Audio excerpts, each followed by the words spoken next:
Assalamualaikum warahmatullahi wabarakatuh. Selamat pagi para netizen di mana saja Anda berada. Salam opini rakyat. Saya senang sekali kalau sudah bicara tentang Budi Ari, mantan Menkominfo yang sekarang entah kenapa dipercaya menjadi Menteri Koperasi.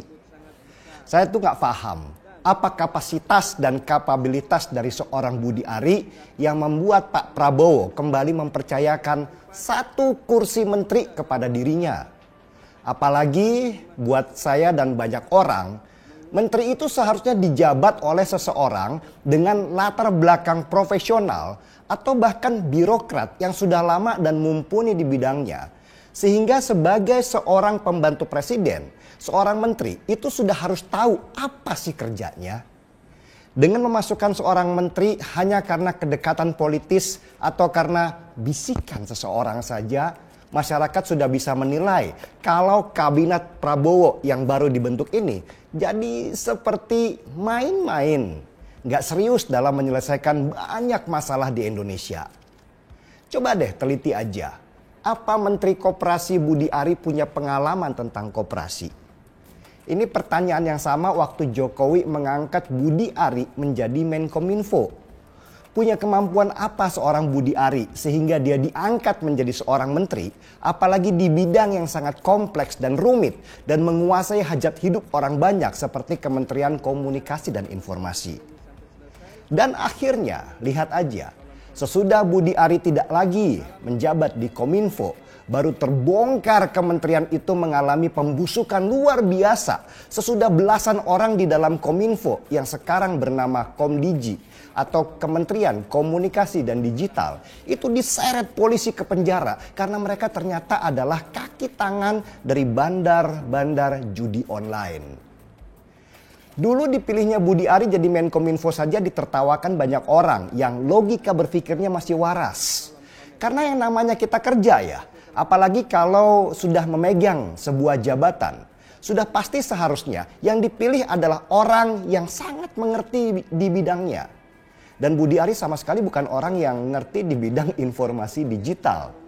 Dia adalah generasi lawas yang bahkan saya yakin gagap di dalam teknologi digital yang cepat sekali perubahan dan perkembangannya.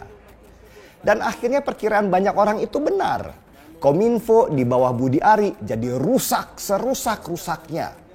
Kominfo yang seharusnya jadi garda terdepan memberantas judi online malah jadi sarang tikus di dalamnya.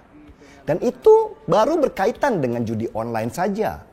Bagaimana coba dengan masalah data pribadi, data negara, dan semua data-data di dalamnya?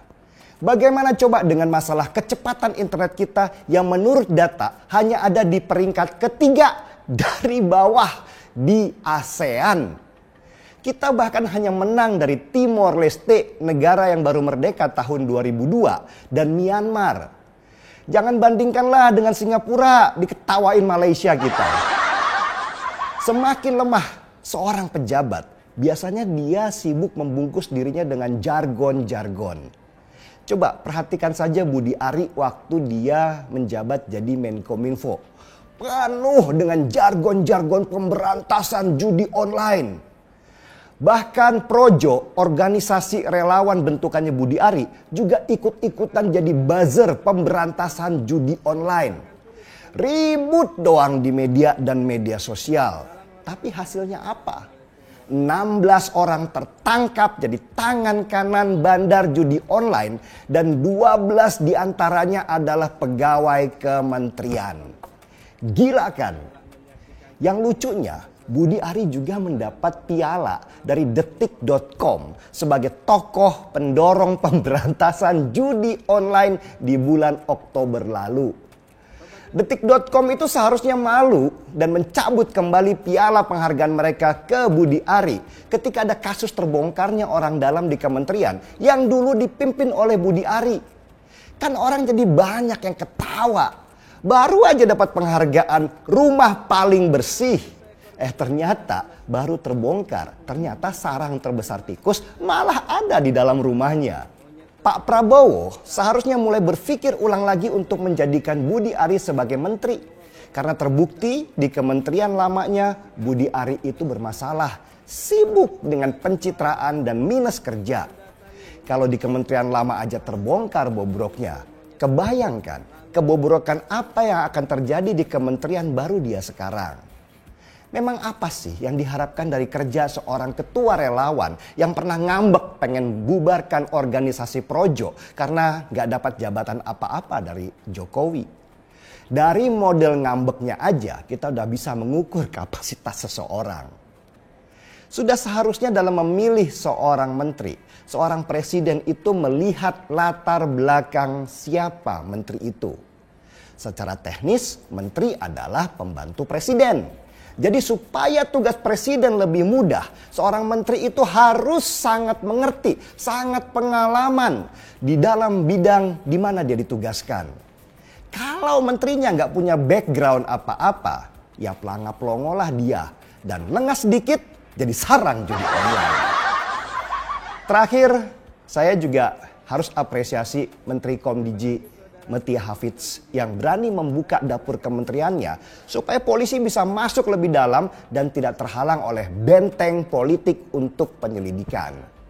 Seharusnya memang begitulah tugas seorang menteri. Sebelum dia memberantas sesuatu, pastikan dulu rumahnya bersih. Jangan bersihkan rumah dengan sapu kotor, sia-sia. Dengan menteri membuka aksesnya dan mempercayakan semua kepada polisi untuk penyelidikan dan tidak menghalang-halangi, apalagi pakai tekanan politik segala, maka polisi pun bisa bekerja secara profesional. Ya, mudah-mudahan Budi Ari tidak jadi tersangka akibat belasan orang mantan anak buahnya sekarang masuk penjara. Tapi masa sih dia nggak tahu kalau anak buahnya itu main di belakangnya? Ada dua kemungkinan, yaitu benar-benar nggak tahu karena emang nggak paham di bidangnya sehingga dibodohin oleh anak buah ya manyun aja, atau kura-kura di dalam perahu, pura-pura padahal tahu. Menarik juga sih episode judi online ini.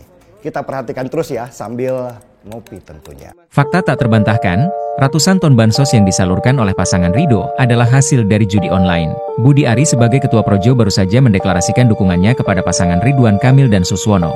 Dukungan tersebut dirilis pasca kembalinya Ridwan Kamil dari kunjungannya kepada mantan Presiden Jokowi. Yang mana hasilnya Jokowi memberikan izin Projo untuk mendukung Ridwan Kamil. Yang jadi masalah adalah Budi Ari sebagai Ketua Projo terlibat dalam kasus judi online. Staf Komdigi anak buahnya Budi Ari melindungi situs-situs judi online dan memberikan pembinaan tidak kurang dari 1.000 website. Per satu website, oknum pegawai Komdigi meraup keuntungan 8,5 juta. Bayangkan saja jumlah ini dikali sebanyak 1.000 website, total 8,5 miliar, sehingga untuk membeli beras bansos untuk menyokong Ridwan Kamil di Pilgub Jakarta sangat-sangat mungkin dan ringan. Saya mempertanyakan moral dan etikanya pasangan Ridwan Kamil Suswono berikut Projo yang memberikan backingan. Bagaimana bisa mereka mengalirkan uang haram dan diberikan kepada masyarakat Jakarta hanya demi ambisi kekuasaan? Mulut kotor Ridwan Kamil yang menghina Jakarta tempo lalu. Sekarang moral etikanya yang kotor juga karena hanya demi mendapatkan kekuasaan, dia berani mengalirkan uang haram hasil judi online untuk memberi bansos kepada masyarakat Jakarta. Semoga Tuhan mengampuni dan menyadarkan dia. Kalau memang tidak diinginkan oleh masyarakat Jakarta, harusnya sadar diri, bukan malah memakai cara-cara kotor dan tercela. Menteri Perhubungan Republik Indonesia Budi Karya Sumadi dan adik ipar Jokowi Wahyu Purwanto disebut-sebut terlibat dalam kasus korupsi Kementerian Perhubungan. Nama mereka terungkap dalam fakta persidangan saat mendengar saksi dari Direktur Prasarana Perkeretaapian Harno Trimadi atas terdakwa suap Direktur PT Istana Putra Agung Dion Renato Sugiarto. Komisi Pemberantasan Korupsi atau KPK sebelumnya melakukan operasi tangkap tangan terhadap beberapa pejabat Kementerian Perhubungan. Salah satunya adalah Harno Trimadi. Harno dan rekan-rekannya didakwa karena menerima suap dari pengusaha yang melakukan beberapa pekerjaan rehab dan pembangunan infrastruktur dari rel hingga stasiun kereta api di Jawa Tengah dan Sulawesi Selatan. Kasus ini menjadi besar karena fakta persidangan menyebut nama kerabat cawapres Gibran. Dalam fakta persidangan terungkap, Budi Karya mengkondisikan proyek-proyek Kementerian Perhubungan untuk keluarga Gibran yang merupakan adik ipar ayahnya Joko Widodo. Perkara ini membuka mata publik betapa mudahnya keluarga Joko Widodo merugikan keuangan negara. Dalam kasus ini, dugaan kerugian negara ditaksir 14,5 miliar. Dengan terseretnya nama adik ipar Jokowi menjadi ajang pertaruhan kinerja KPK dalam memberantas korupsi. Sebelumnya juga publik Indonesia dihebohkan karena testimoni mantan Ketua KPK, Agus Raharjo, saat wawancara dengan Rosiana Silalahi dalam acara Rosi di Kompas TV. Agus bercerita pernah dimarahi presiden karena tidak mau menghentikan kasus korupsi EKTP yang menjerat Setia Novanto. Maka tidak menutup kemungkinan, bisa saja akibat dari kasus korupsi Kementerian Perhubungan bisa membuat KPK dibekukan oleh Jokowi. Bukan tidak mungkin, karena Jokowi ingin terus dipersepsikan sebagai manusia setengah dewa yang suci dan tidak bercela. Apakah KPK akan berani menangkap Budi Karya dan Wahyu Purwanto? Apakah KPK berani mengungkap berapa total proyek yang dikondisikan oleh Budi Karya dan Wahyu Purwanto? Apakah KPK berani mengungkap berapa uang negara yang ditilap selama Budi Karya menjabat sebagai Menteri Perhubungan? Kami masyarakat Indonesia sedang menunggu keberanian KPK. Kami berharap KPK tidak menggibrankan masyarakat Indonesia yang sudah muak. Salam waras. Sobat netizen, apa pendapat Anda? Silahkan ditulis di kolom komentar. Terima kasih telah menyaksikan video ini sampai selesai. Salam hormat. Wassalamualaikum warahmatullahi wabarakatuh.